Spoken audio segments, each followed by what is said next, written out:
What's up, sons? It's Blind with Son of a Tech once again, and today we're going to be taking a look at the world's first 13 GPU mining motherboard from Asrock. It is the H110 Pro BTC Plus, and in the nature of full transparency, I will note that Asrock did send this motherboard to me for review and obviously content like unboxing. So without further ado, let's dig in.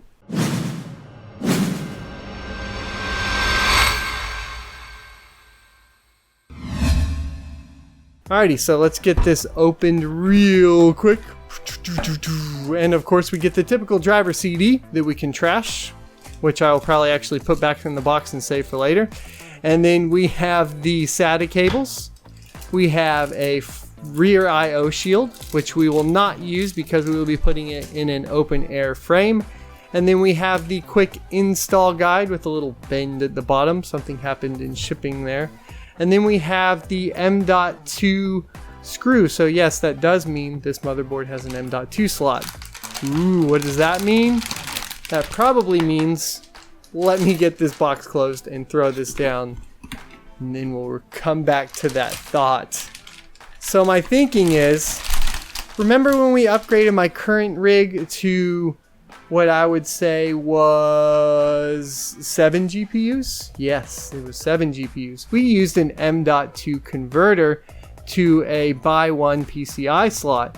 So, in theory, we could maybe not only be looking at the world's first manufactured 13 GPU motherboard, but possibly the world's first 14 GPU motherboard, and we'll definitely have to get into testing for that.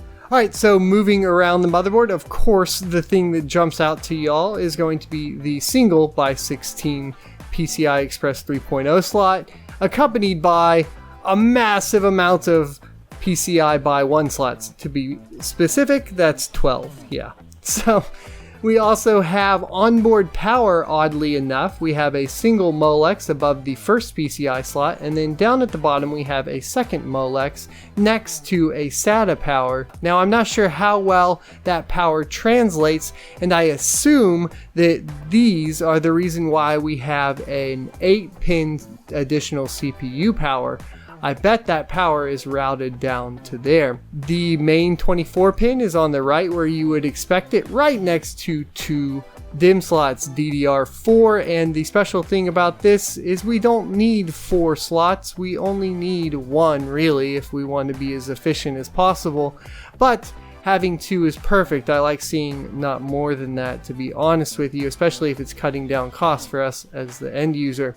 Now next to those we have a very handy power and reset switch built into the motherboard, so no need to either trip the power with a screwdriver or other metal object, or to buy a power switch, which is fantastic. I love that they thought of that, and it's interesting because why include a rear I/O, but well, I guess it's good to include a rear I/O. That's a stupid thing for me to say. I apologize. Alrighty, we also have 3 fan headers. We have one below the 24-pin power. We have one CPU fan header above the top PCI by 1 slot. And we have one at the very top of the motherboard above the socket. At the bottom of the board, other than the power, we also have the front I/O in case you were installing this into a case. We have the front USB 3.0 marker, and we also have our HD audio on the other side of the Molex power.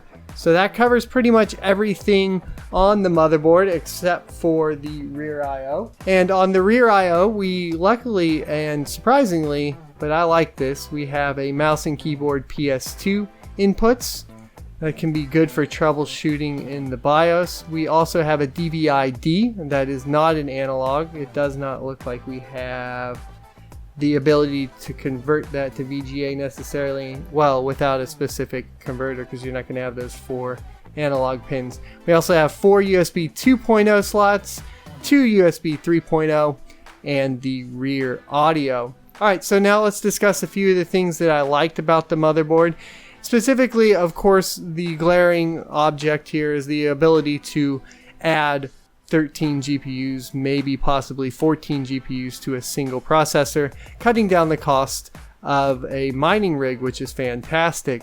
The additional power is something I'm a little weary of just because I'm not sure how well it can actually power anything, and I'm not sure it's totally necessary, seeing that we're going to have big power supplies going into these systems.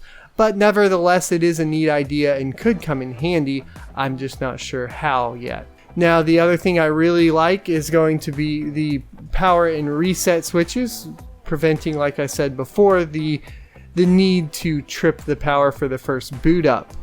One of the biggest things that I'm disappointed with is that we didn't get dual NICs, because I would like to have redundant connections, and only having a single NIC means that I have one point of failure for my internet connection, and that's a little disappointing. For example, what I do on my current rig is I actually do have a Wi-Fi dongle plugged in, and that goes to a Wi-Fi hotspot, which if my NIC goes down, it fails over to that. Having dual NICs though would be a little bit more advantageous than running a USB Wi-Fi device. Thanks for watching. I hope you guys enjoyed this unboxing and overview of the Asrock H110 Pro BTC Plus. Be sure to leave a like and comment down in the comment section below. Let me know if you have any questions about the board. We will be reviewing the BIOS later on, so definitely hit the sub button if you're interested in that. And as always, until next time, I'll see you next Tuesday.